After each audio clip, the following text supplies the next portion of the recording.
Hello students, मैं पीयूष राजपूत और आपका अपना चैनल पीयूष कोचिंग क्लासेस। जैसे प्यारे बच्चों, हमारी फिजिक्स की सीरीज चल रही है। हम सभी इंपॉर्टेंट क्वेश्चंस को, डेरिवेशंस को, न्यूमेरिकल को कर रहे हैं।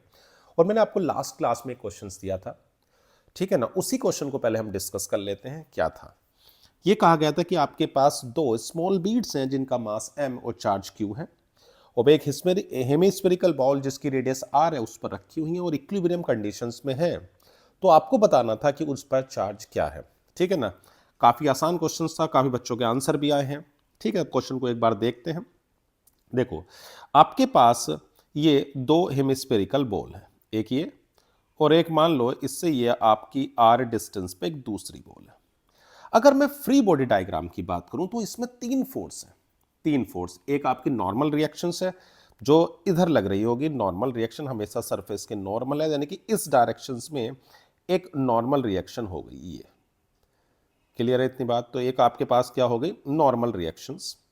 एक इलेक्ट्रोस्टैटिक फोर्स होगा जो रिपल्शन होगा इस डायरेक्शंस में, और प्यारे बच्चों एक इसका वेट जो नीचे होगा mg। तो ये आपके पास तीन फोर्सेस हैं, नॉर्मल रिएक्शन है, इलेक्ट्रोस्टैटिक फोर्स है और वेट है। अब एंगल की अगर बात करें, कोई रिजोल्व करना है एंगल, देखें तो ये इक्विलेटरल ट्रायंगल है या नहीं। देखो ये आर है, ये भी आर है, ये भी आर है, तो ये एंगल कितना हुआ 60। ये आपके पास एक 60 डिग्री का एंगल हो गया। अब आपको रिजोल्व करना है। तो देखो, अब रिजोल्व करने की बात आती है तो नॉर्मल रिएक्शंस के दो कंपोनेंट हो जाएंगे, एक इधर हो जाएगा n cos 60, और ठीक इसके परपेंडिकुलर जो कंपोनेंट होगा ये वाला, ये आपका हो जाएगा प्यारे बच्चों कितना, ये आपका हो गया n sin 60। ठीक, अब अगर मैं इनको बैलेंस करता हूं तो जो n sin 60 है वो वेट को बैलेंस कर रहा होगा, और फोर्स इसको, यानी कि जो F है वो n cos 60 को बैलेंस कर रहा है, और जो वेट है mg वो n sin 60 को बैलेंस कर रहा है। दोनों को अगर आप डिवाइड करोगे तो F upon mg is equal to हो जाएगा n cos 60 upon n sin 60। तो भैया n से तो n चला गया, तो F अपॉन mg, कोस अपॉन साइन आप चाहो तो कोट 60 लिख सकते हो, और कोट 60 की जो वैल्यू होती है 1/√3, तो ये आ जाएगा mg अपॉन √3। और f का फॉर्मूला तो देखो आपको याद है, Q1 Q2 upon 4 pi epsilon naught r square. लगा दो, चलो भाई लगाते हैं।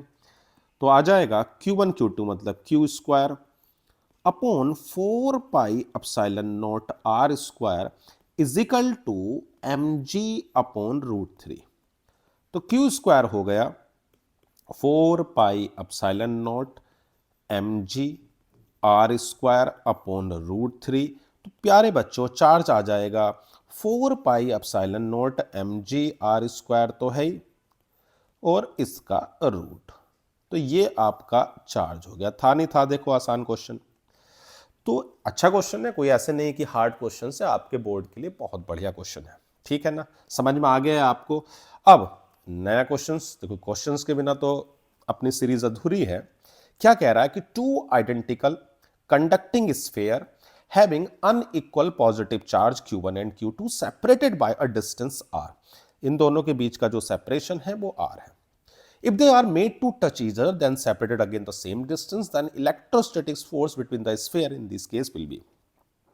मतलब दो चार्ज हैं, दोनों पर चार्ज पॉजिटिव है लेकिन बराबर नहीं है, दोनों को कांटेक्ट में रखते हैं और फिर उनको r डिस्टेंस पर रख देते हैं। तो जो अब फोर्स होगा वो बताना है पहले वाले फोर्स से ज्यादा है, कम है, सेम है या जीरो है। ठीक है, अपने आंसर को कमेंट में लिखें, ईमानदारी से क्वेश्चन करें, कोई चीटिंग नहीं करनी है। चीटिंग करोगे तो नंबर नहीं आएंगे, और आप मेहनत से करोगे तो सीखोगे और नंबर आएंगे। अगर आपको हमारी वीडियो अच्छी लग रही है तो हमारे चैनल को सब्सक्राइब करें, वीडियो को लाइक करें।